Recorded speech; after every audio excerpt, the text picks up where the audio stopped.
మద్యం కుంభకోణంలో అరెస్టైన కవితను తొలి రోజు ఈడీ అధికారులు సుదీర్ఘంగా విచారించారు.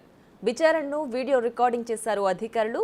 మద్యం కుంభకోణానికి సంబంధించి స్పష్టత రావాల్సిన అంశాలపై ఆమె నుంచి సమాధానాలు రాబట్టేందుకు ప్రయత్నించారు.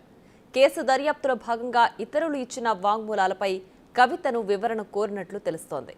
ఢిల్లీ మద్యం విధానం రూపకల్పనలో ఆమె పాత్రపై ఈడీ ప్రశ్నలు సంధించినట్లు తెలుస్తోంది.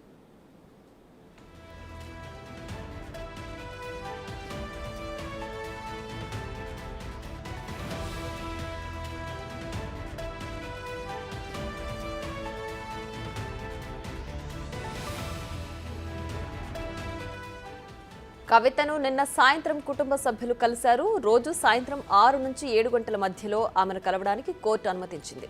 ఈ నేపథ్యంలో కవిత భర్త అనిల్, కేటీఆర్, హరీష్ రావు, లాయర్ మోహిత్ రావులు ఆమెను కలిశారు. అధికారుల దర్యాప్తు తీరు గురించి ఆరా తీసినట్లు సమాచారం.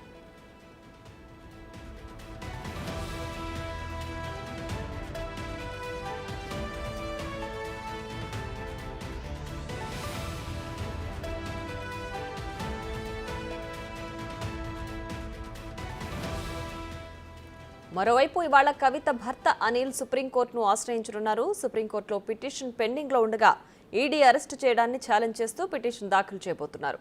కవిత తరపున కపిల్ సిబాల్, ముహుల్ రోహత్గి వాదనలు వినిపించనున్నారు.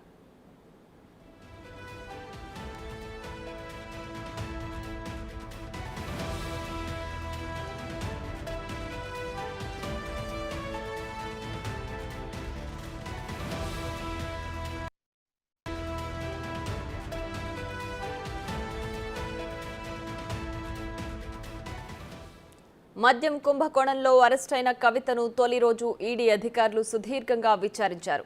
విచారణను వీడియో రికార్డింగ్ చేశారు అధికారులు. మద్యం కుంభకోణానికి సంబంధించి స్పష్టత రావాల్సిన అంశాలపై ఆమె నుంచి సమాధానాలు రాబట్టేందుకు ప్రయత్నించారు. కేసు దర్యాప్తులో భాగంగా ఇతరులు ఇచ్చిన వాంగ్మూలాలపై కవితను వివరణ కోరినట్లు తెలుస్తోంది. ఢిల్లీ మద్యం విధానం రూపకల్పనలో ఆమె పాత్రపై ఈడీ ప్రశ్నలు సంధించినట్లు తెలిసింది.